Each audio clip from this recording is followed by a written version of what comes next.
Hey guys, welcome to my channel. It's really hard to make a YouTube video. And that's my dog. I'm still trying to get a hang of doing this, talking to myself on my camera, so bear with me. If you don't know already, my name is Gabby and I'm your friendly real estate and neighborhood expert in Central Jersey. I'm a full-time real estate agent who is passionate about helping people transition and obtain their dream homes. I will be uploading weekly videos, so if you like what you hear, please don't forget to subscribe and hit the like button. And I'm here to talk to you guys about how to buy a house in 2020. Last week, I made a video if you should buy a house in 2020, and pretty much, long story short, I said that, we do have record low interest rates right now, and I think that it is a good time to buy if you are pre-approved. I'm going to link that video below, so if you want more information about that, then go ahead and click that button. All right, let's get to it. Today, I'm going to go over how to buy a house in 2020 from offer to close. So the first step is to meet with an agent and go over the buying process or have a buyer's consultation. Your buyer's agent can recommend vendors such as a trusted lender. Your lender can actually break a sale if they don't know what they're doing and if they didn't qualify you the right way from the very beginning. But not only are they able to recommend you lenders, they're also able to recommend you attorneys, inspectors, title companies, and whatever else you need in order to have a smooth transaction from offer to closing. So this is really important. Also, if there's one thing that you guys take away from this is that you don't have to use me, obviously, as your realtor, but use one. Whatever you do, especially if you're a first-time home buyer and you don't know the process yet, because not a lot of people know this, it is free to use a buyer's agent. Your buyer's agent will act in your best interest every time, and you don't have to pay them a single penny. And this is because the sellers pay for their fee. Of course, you can definitely go directly to the listing agent, but the listing agent was hired by the sellers, so they will have the seller's best interest in mind. But if you have a buyer's agent, then your agent will have your best interest in mind. Step number 2 is get a pre-approval. This is really, really, really important. You need to get a pre-approval first, and you need to do the finances first before house shopping, because it doesn't make sense to start looking at homes that you think you can afford and then all of a sudden you're not pre-approved, or not even just that, it just might not be the monthly goal you're looking for. So you can think, oh, I'm looking at $350,000 homes, but you don't know how much the $350,000 loan could be monthly wise. In addition to that, you have to take into consideration taxes and interest rates and what kind of program loans that you're going to go and what that entails, as far as how it's going to affect your closing costs and your monthly payments. They're going to ask pay stubs, W-2s, bank statements, your IDs, and they're also going to have to pull your credit score. They're going to look into your monthly obligations, debt to income ratios, all of those things, and they're going to take all of that into consideration, and they're going to give you recommendations as far as what program works better for you. I always tell my clients, if you have any financing questions, or if you just want to know more about your mortgage or any mortgage questions, pretty much your go-to is your mortgage lender. But the person who's going to be the expert in negotiating and the expert in the market would be me or your real estate agent. They should really know how the market is and be able to give you advice on how to go about once you find the property that you like. All right, guys, we made it to part 3. This is where the fun part begins, because dun, dun, dun, dun, you get to go house shopping with me or your real estate agent, whoever you guys, whoever you choose to work with. So yeah, I'm looking at my notes and I don't even know what to say, because this is fairly simple. Buyer's agent should set you up an auto email or should be sending you personalized pics for you and hopefully was listening to you when you told them what kind of criteria you're looking for as far as what type of house you want, how many bedrooms, bathrooms. They should have really gone over this during the buyer's consultation process also, if I missed that on the first part. But yeah, pretty much hopefully they listen to what you guys are looking for, and then they pick a few houses for you, and then you combine that with the type of houses that you see browsing online, whether it be Realtor.com, Zillow.com, etc. Although the best and most updated listing of active homes would be from the multiple listing website. There's the Garden State MLS, Middlesex MLS, there's New Jersey MLS. That's a little bit more in the north. Middlesex is the middle. Garden State, they have a wider range of properties.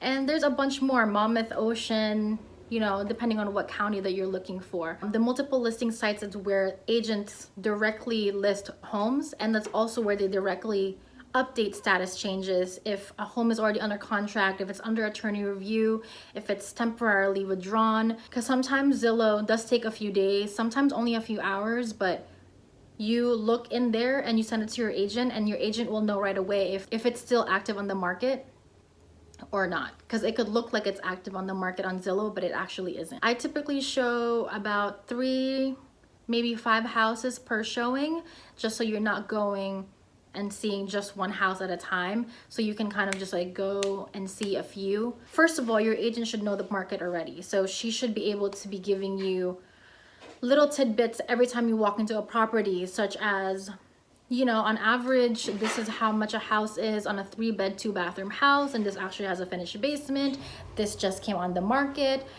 This will probably not last. Little things like that, because she should know how it feels walking into that home and the type of home that it is, if it's gonna last or not. Because honestly, we can't say anything to make you like the house. If you like the house, you like the house. We can only give you facts as far as in your price range, this is the best home because this has a finished basement, this has this. We can give you all of those market information to guide you through choosing what type of home you're looking for, because really that's what we should do. A good agent really shows once you find that property that you want to make an offer in and you're in the process of buying a home. All right guys, so we're now on step number 4, and that is offer and acceptance. If you made it this far, it means that you already got a pre-approval, you started looking at homes with your agent, and now you found a property that you fell in love with and you want to make an offer. In New Jersey, when you put an offer in a house, there's a few documents that you have to fill out. Every time I put an offer in, I always make sure that I put a written offer in. I don't just verbally call the agent and say, this is how much my client wants to put an offer in the house. I always make sure that I put all the right paperwork in right away to show that you are serious. And if the sellers consider it and they decided they want to accept it, then they can just countersign it, and then we're all ready to go. In a New Jersey standard offer packet, there should always be a contract of sale. Wait a minute.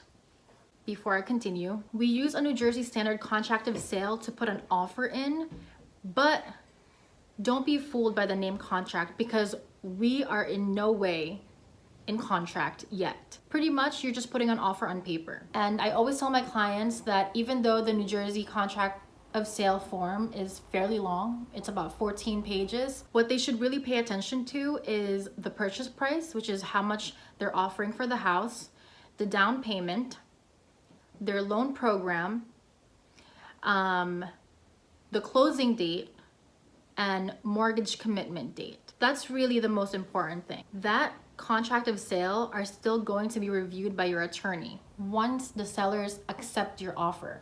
Hiring an attorney is not mandatory in New Jersey, but no real estate agent is going to suggest not using an attorney, especially if you're a first-time home buyer, just because we can't negotiate the legal parts for you.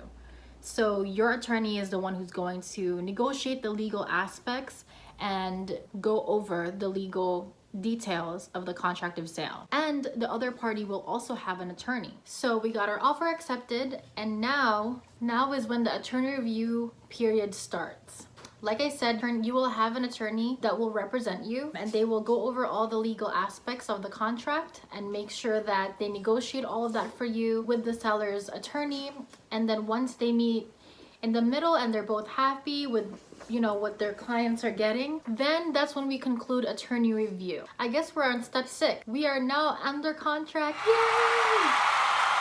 Once we're under contract, it means that you now can't back out of nowhere for no reason. There are still 3 contingencies, meaning that there are still 3 jumps we have to go through before we get to the closing table. The first one is home inspections. Second is the lender appraisal to make sure that the value of the home that you are purchasing is the right value. And then the third one is your loan approval. And also during this time, while you're under contract, it is really, really, really important not to make any big purchases that would affect the loan approval. So don't go out buying cars. Don't go co-signing cars. So a lot of people don't think that just because they co-signed, it's fine. They didn't buy a car, they just co-signed. It would still affect your mortgage process. So yeah, that's it. And after that step is done, I guess we're on step 6 right now for under contract. And then 7 would be inspection, appraisal would be 8, loan approval would be 9. Then the easy part comes to play. Step 10 would be to choose the home insurance that you will get for your home. And then step 10 would be getting the title ordered to make sure that the title is clean. And then, you know, it's pretty much just transferring utilities to your name. You know, water, electric, gas, all of that will then now be under your name because it is now your house. And then schedule a final walkthrough with your buyer's agent. The final walkthrough is really important because that's the last time you're gonna see the house before you get the keys at closing, and there's no more backseas. It's now yours. Yay! And now it's closing day. Exercise your hands because you're about to go sign a lot of papers, but that's it. You made it. So that's pretty much the step-by-step process. So yeah, guys, that's it for me this week. If you guys have any questions or concerns, or if you guys have any ideas and topics that you guys want me to cover in the next couple of weeks for the next couple of videos, please comment below. And please don't forget to hit the like and subscribe button. See you guys soon.